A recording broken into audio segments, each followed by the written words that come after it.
Gracias. El comentario colectivo nuestro hoy era sobre la reforma fiscal.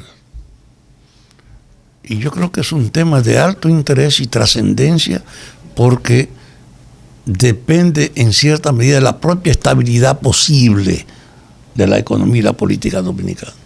Pero aquí fueron entonces posteriormente a hablar de el papel del que generó, de Martín Lutero, generando la disidencia en el monopolio que tenía el catolicismo, el cristianismo de aquella época. Con eso en la mano, uno se pone a pensar de cómo se crean corrientes de opinión que fomentan los controles autoritarios o los manejos simplemente de rentabilidad en los negocios, en la creencia, en la política. Entonces yo pensaba en los partidos políticos. Usted se imagina que en este país recientemente acaban de decretar una versión que hace mayoritarios a los partidos más tradicionales y más representativos del país. Ya no porque tengan o no respaldo de gente, sino porque están ahí. Ahí está feliz. Yo vi a Miguel Vargas celebrando el hecho de que el Partido Revolucionario Dominicano sea considerado como mayoritario, pero no es por la consideración, es porque en el reparto económico del dinero asignado va a tocar en partes iguales el PRD con el PRM o con el PLD. Es decir, la administración de la política en función del acceso al poder y a los ingresos es cada vez más generalizada. No hay norma, no hay guía. Lo que importa en la política es que participar en ella es una licencia para que también en el reparto algo te toque. Desde ese punto de vista ha existido, yo no tengo ninguna duda porque lo vivo repitiendo aquí, una progresiva degradación entonces en la concepción, en el ejercicio, en la práctica de los partidos políticos. Un partido es un enunciado, primero una plataforma que dice por qué se crea, para qué fines se produce su organización, a qué aspira, qué modelo proyecta sobre la sociedad. Y tú lo usas como un elemento para persuadir, para crear seguidores, para constituirte en una fuerza con la ilusión de que tú vas a encarnar en el poder lo que tú le estás diciendo en la propuesta programática. Los programas se han reducido entonces a un elemento de publicidad para usted concentrar gente. Y cuando usted llega al poder, adiós programa.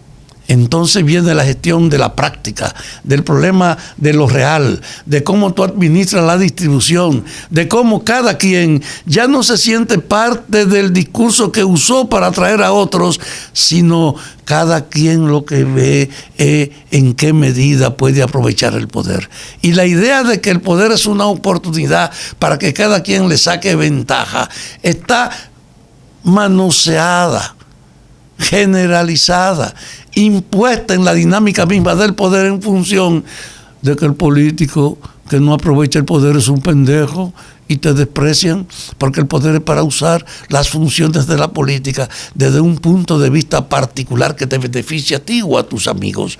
Hay una degradación de la política como propuesta y esperanza abajo y como un ejercicio de reparto arriba. Esto hay que tenerlo presente ahora porque tenemos un gobierno que se presenta como el partido del cambio, como el gobierno del cambio. Y yo estoy diciendo, ¿de qué maldito cambio es que hablamos? ¿Cuál es la diferencia de la modificación en el comportamiento político? Y entonces me dicen, no, pero hay muchos indicadores, ya hay una política contra la corrupción. Y yo, ¿y tú crees que con 3 fiscales tú le impones a este país una modificación en una práctica histórica y centenaria como usar la política para el aprovechamiento personal de la gente? Esos 3 pueden someter y hacer expediente y mostrarlo y crear una perspectiva de que estamos pendientes de esa práctica degradante de la corrupción. Pero con 3 tú crees que puedes de verdad asegurarlo. Yo estoy diciendo, Hay que pensar en un fiscal para cada provincia. Hay que pensar en un fiscal para cada ministerio para obligarlo a rendirle cuenta, para que se genere una conciencia real de que no es una cuestión de propaganda o de una reacción modélica para poner algunas muestras de lo que hay que hacer. Es una corriente enraizada y necesaria ahora para imponer un comportamiento transparente, para evitar que la gente estafe y te engañe. Y eso hay que hacerlo con una distribución de la estructura fiscal responsable de su persecución. Es muy bueno los 3 fiscales que tenemos. Son gente muy seria. Y es verdad, el presidente no se atreve, y lo anunció, que no tenía necesidad de comunicarse con ellos ni de hablar con ellos, que ellos tenían la libertad de hacer lo que decía la ley y de cumplirla, y lo harán. Pero ¿cuántos casos han tratado los 3 hasta ahora? ¿Cuántos pueden seguir tratando?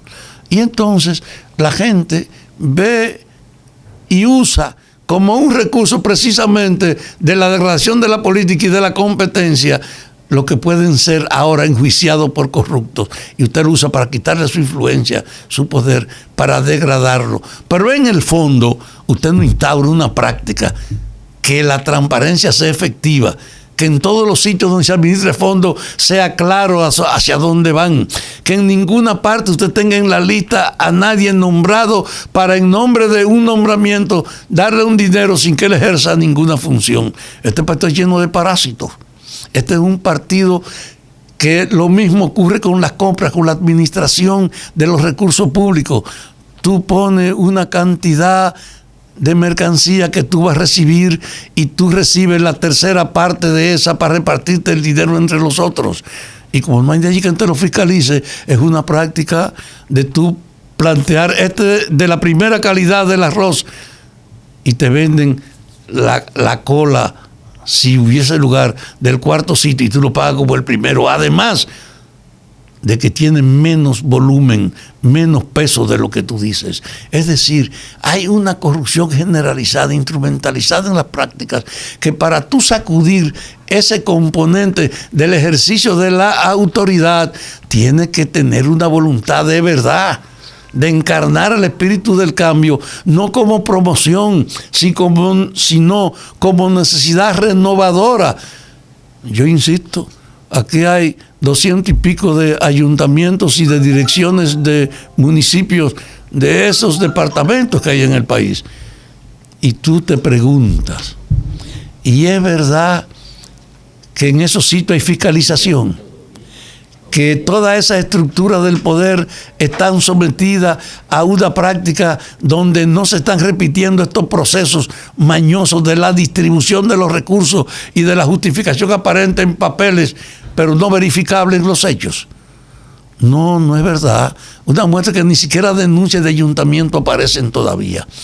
Porque en el fondo, 3 fiscales, aunque sean serios como son los que están actuales, aunque tengan toda la autoridad para actuar, no van a poder con el nivel de la herencia de la corrupción, que es una práctica generalizada.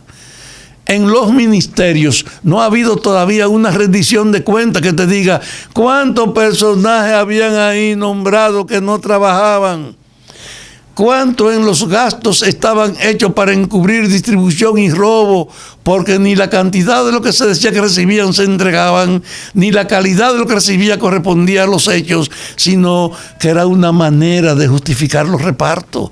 Y eso estaba aquí normal. Los casos de que el hombre de la seguridad del presidente apareciera como un administrador de recursos, como un mediador de favores, de contención, y que además le permitiera acumular una inmensa red de propiedades. Lo que ha ocurrido en todas las otras áreas, como en la Procuraduría, que el encargado de perseguir se convirtió él en un promotor de lo que debía perseguir. Y tú dices, sí, está muy bien, pero nada más se quedaba ahí. No, hay un desafío en el país. Hay un desafío acerca de ver lo instaurado que está en la práctica de la administración pública, todo el proceso de la corrupción, en la diversidad de maneras y formas en la que ésta se produce. Y para que usted se enfrente entonces, para hacer la expresión de un partido del cambio, no puede dejarse eso simplemente como una demostración modélica de lo que hacen estos tres. Hay que fortalecer de verdad una corriente que generalice la lucha contra la corrupción, que imponga que el cambio es de verdad, que es un compromiso, de que no es un allante el cambio que tenemos. Y yo soy de los que, defendiendo el interés de que este sea de verdad un gobierno del cambio, le dice, con timidez se ha abordado el cambio. El presidente va a hablar hoy de lo que los 21 nombrados en la policía, 21 personajes nombrados en la policía, representantes de diversos sectores, le han elaborado como recomendación para ver si la policía puede ser un aparato de control del orden, pero confiable, no un instrumento para estafar y engañar al país. Lo va a decir hoy, y yo le pregunto, está muy bien, y espero que también lo hagan con las Fuerzas Armadas, no solo con la policía, que lo hagan con la administración pública, en la economía, en el comercio, en la industria, en todas las áreas, lo que se está haciendo con la policía. Es decir, un esfuerzo de saber lo que pasa para después desarrollar la enérgica voluntad que imponga los cambios que sugieren el conocimiento de la degradación que se vivía. El cambio, pues, no puede quedarse en el nivel que está hoy. Hace falta un impulso en la dimensión de lo que queremos cambiar y en la promoción y en la ejecución de las cosas que deben aplicarse. Ojalá pues que en esta presentación del presidente, que está anunciada para hoy, hacerse eco de lo que le han recomendado los 21 que estudian, entre ellos un hombre que está aquí a mi lado, porque Nieves es parte de esos 21. Independientemente de que el presidente vaya a hablar de eso, yo quisiera que tomara en cuenta el limitado alcance que representan las decisiones que se han tomado hasta ahora para enfrentar la corrupción. Este es un mal demasiado generalizado, demasiado profundo para querer enfrentarlo con las limitadas medidas ahora. Hace falta, pues, presidente, y métase en la cabeza esto, una ofensiva más general, más radical y más activa y dinámica en la lucha contra la corrupción, para que no sigamos como estamos hasta ahora, burlado por la práctica de la degradación que representa el ejercicio de la política actual.